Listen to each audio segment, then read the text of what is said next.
Hello दोस्तों, कैसे हो आप सब। एक बार फिर से आप लोगों का स्वागत है हमारे यूट्यूब चैनल पे। तो दोस्तों, यह स्क्रीन को देख करके आपको समझ में आ गया होगा कि आज की वीडियो किस टॉपिक्स पे होने वाली है।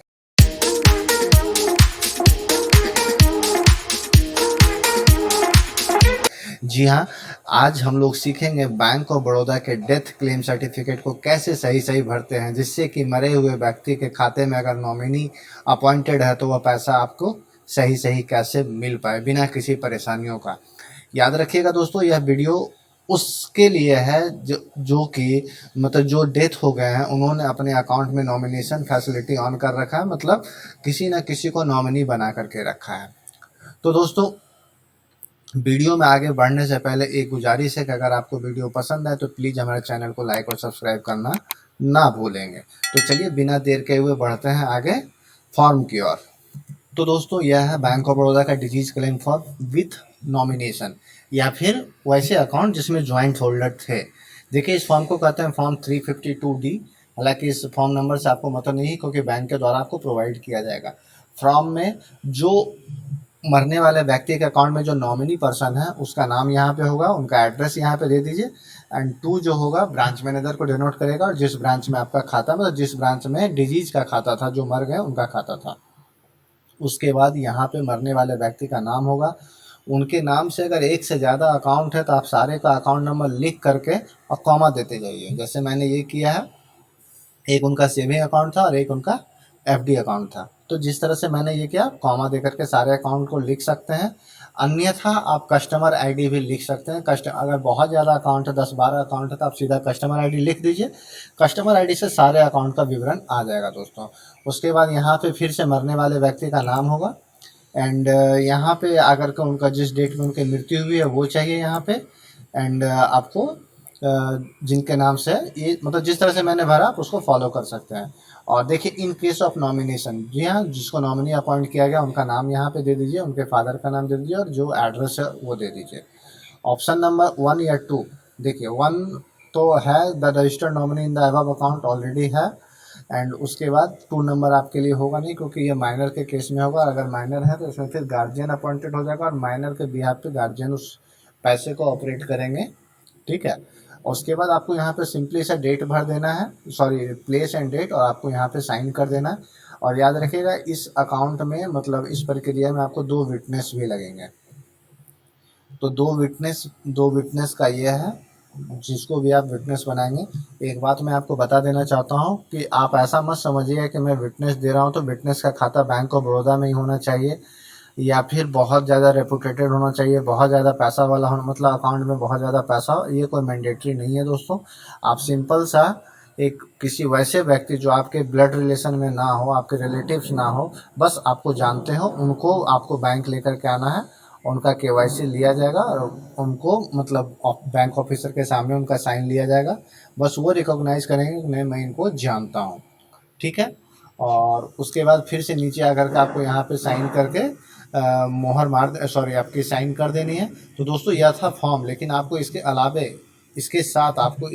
एक चीज़ और जानना जरूरी है। इसके साथ आपको जिनके अकाउंट में पैसा जाएगा उनका केवाईसी चाहिए, जो 2 विटनेस बनेंगे उनका केवाईसी चाहिए, और दोनों विटनेस का एक एक फोटोग्राफ चाहिए। और उनको, आप लोग को एक और फॉर्म भरना होगा। चलिए उस फॉर्म की ओर बढ़ते हैं। तो दोस्तों, इसे कहते हैं फॉर्म 135, F135। यह फॉर्म आपको मैंडेटरी होता है भरना, किसी भी डिजीज क्लेम में हो, या अगर आप लोन लेने जा रहे हो, किसी भी माध्यम, आपको ये फॉर्म भरने आना ही चाहिए। आना ही चाहिए मतलब क्या, ये आपको मिलेगा ही मिलेगा। आपको इसे भरना होगा, इसे आपको भी भरना होगा और आपके विटनेस को भी भरना होगा। और इसके साथ आपको अपना केवाईसी लगाना होगा और एक फ़ोटोग्राफ्स लगाना होगा। ये मैंडेटरी है दोस्तों, इसे आप इग्नोर नहीं कर सकते हो। तो चलिए इसको भी देख लेते हैं कैसे भरते हैं। वेल, यहाँ पे आपका नाम होगा, आपका एज होगा, आपका डेट ऑफ बर्थ होगा, एंड ये जो है सो आपकी जो भी एजुकेशन क्वालिफिकेशन आप वहाँ पे दे दीजिए। एंड आपके फादर या हस्बैंड का नाम तो आप यहाँ पे दे देंगे। और आपका जो परमानेंट एड्रेस है वो लिख दीजिए। अगर परमानेंट एड्रेस और रेसिडेंशियल एड्रेस दोनों एक ही है तो आप यहाँ पे सेम लिख दीजिए, आपका चलेगा दोस्तों। आप अपना यहाँ पे मोबाइल नंबर लिखिए, और ऑक्यूपेशन जो भी है, ऑक्यूपेशन क्या, स्टूडेंट हो जाता है, हाउस वाइफ हो जाता है, एग्रीकल्चरिस्ट हो, जो भी होता है आप वो अपना यहाँ पे लिख सकते हैं। अगर आप इंडिविजुअल है तो इंडिविजुअल भी दे सकते हैं, और अगर आप बिजनेसमैन हैं तो बिजनेस, जो भी आप बिजनेस करते हैं वो लिख दीजिए। अगर एट, अब ऑप्शन नंबर 8 की ओर बढ़ते हैं तो देखिए, अगर सर्विस है तो सर्विस है नहीं हमारे पास तो एनी लिख दिया। अगर बिजनेस है तो बिजनेस भी नहीं है तो वो भी हमारा नॉट एप्लीकेबल हो गया। एनुअल इनकम मेरी कितनी होगी एज एन स्टूडेंट, कितनी होगी, जो होगी एक मोटा मोटी एक अमाउंट आप यहाँ पे लिख दीजिए। आपका पैन नंबर दे दीजिए। अगर आप पैन नहीं दे रहे तो आपको हो सकता है कहा जाएगा आपको फॉर्म 60 भरने के लिए।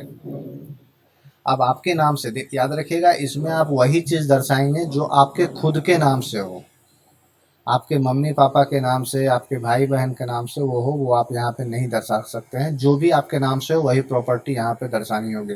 बेसिकली ये एसेट एंड लायबिलिटीज़ का फॉर्म होता है दोस्तों। तो आपको यहाँ पे आकर के देखिए, आपके नाम से उम्मीद करता हूँ ज़मीन नहीं, अगर होगी तो आपको यहाँ पे प्लॉट ऑफ लैंड कितना बीघा है या कितना कट्ठा है, कितने, वो लिखना पड़ेगा। उसमें जितना प्लॉट ऑफ लैंड में एग्रीकल्चर लैंड कितना, वो आपको यहाँ पे देना पड़ेगा। अगर अगर कोई घर है तो वो दे दीजिए। जो भी है आपको यहाँ पे दर्शाना पड़ेगा। मेरे केस में कुछ नहीं है, इसलिए मैंने यहाँ पे कुछ नहीं दर्शाया, क्योंकि मेरे नाम से नहीं है, सब मेरे फैमिली मेम्बर्स के नाम से है, इसलिए ये सब एन ए जाएगा। और याद रखिएगा, अगर आप यहाँ पे कुछ विवरण दर्शाते हो, अगर घर दर्शाते हो, एग्रीकल्चर लैंड दर्शाते हो, प्लॉट ऑफ लैंड दर्शाते हो, तो आपको उसका जीरोक्स कॉपी देना पड़ेगा। ओरिजिनल नहीं देना पड़ेगा, जीरोक्स देना पड़ेगा। और आपको ये भी बता दें कि उस जो जीरोक्स कॉपी देंगे वो नोटराइज नहीं होगा, मतलब बैंक के पास बंधक नहीं होगा, बस एक रिकॉर्ड के लिए रखा जाता है। वहीं पे नीचे आते हैं, क्या आपके नाम से कोई मूवेबल प्रॉपर्टी है? नहीं है। LIC पॉलिसी है? नहीं है, तो आप सीधा एक लाइन मार करके नो लिख दीजिए। शेयर डिवेंचर्स जो भी है नहीं है तो ऐसे कर दीजिए। आपके नाम से क्या कोई RD FD कुछ भी है बैंक ऑफ बड़ौदा में? नहीं है तो ऐसे कर दीजिए। एंड इन्वेस्टमेंट कुछ भी गवर्नमेंट सिक्योरिटी नहीं है तो ये दे दीजिए।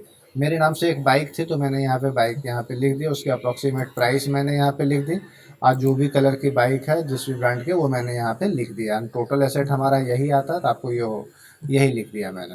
एंड उसके बाद डिटेल्स ऑफ लोन, अगर आपने कोई लोन ले रखा है तो उसको यहाँ पे दर्शाइए, अन्यथा इसको भी मतलब नो कर दीजिए। ठीक है, अगर ले रखा है तो आप उसको विवरण यहाँ पे दे दीजिए। एंड आपके लीगल है, देखिए मेरी शादी नहीं हुई है लेकिन हाँ हमारे मम्मी पापा हैं, तो वो जो सो उनका विवरण यहाँ पे दिया गया है। ये हमारे ऊपर डिपेंडेंट नहीं हो सकता क्योंकि मैं इनके ऊपर डिपेंडेंट हूँ, लेकिन मम्मी पापा के केस में आपको यहाँ पे दर्शाना ही पड़ता है। हाँ, आपसे अगर छोटे भाई बहन है तो आप वो यहाँ पे लिख सकते हैं। अगर आपकी शादी हो गई होती तो फिर आप मम्मी पापा को भी यहाँ पे नहीं लिख सकते थे। चलिए, नॉमिनेशन पार्टिकुलर्स, अगर आपका कोई यहाँ पे अकाउंट है उसमें कोई नॉमिनी है तो वो दे दीजिए, अन्यथा आप इसे नो कर दीजिए। इसके सपोर्ट में जो भी डॉक्यूमेंट है कुछ भी नहीं है, तो यहाँ पे क्योंकि मैंने कुछ ना मेरे पास ज़मीन है ना कुछ और है, इसलिए मैंने वो दर्शाया नहीं दोस्तों। और उसके बाद आपको यहाँ पे अपना डेट और ये करके दे देना। याद रखिएगा, ये फॉर्म जो सो F-135 आपके सियोरिटी को भी भरना पड़ेगा, मतलब जो विटनेस बने हैं वो भी, उनको भी भरना पड़ेगा। ठीक है, ये चीज़ आप ज़रूर ध्यान रखेंगे, और इसके साथ आपको अपना KYC लगाना पड़ेगा दोस्तों। तो ये था दोस्तों बैंक ऑफ बड़ौदा के डेथ क्लेम सर्टिफिकेट को सही सही भर के जिसमें नॉमिनी हो। ये चीज़ करने के बाद आपको पैसा अप्रॉक्सीमेट क्या होता है कि 1 से 2 दिनों में मिल जाता है। नॉमिनी के केस में आपको कोई वेरिफिकेशन भी नहीं होता है दोस्तों। अगर नॉमिनी है तो आपका सब कुछ है, लीगल है, आप पैसा आपको इजीली अकाउंट में क्रेडिट हो जाएगा दोस्तों। तो दोस्तों आज के वीडियो में बस इतना ही, मिलते हैं इसी प्रकार के किसी और वीडियो के साथ। Thank you very much. जय हिंद, जय भारत। उम्मीद करता हूँ कि वीडियो आपको पसंद आई होगी।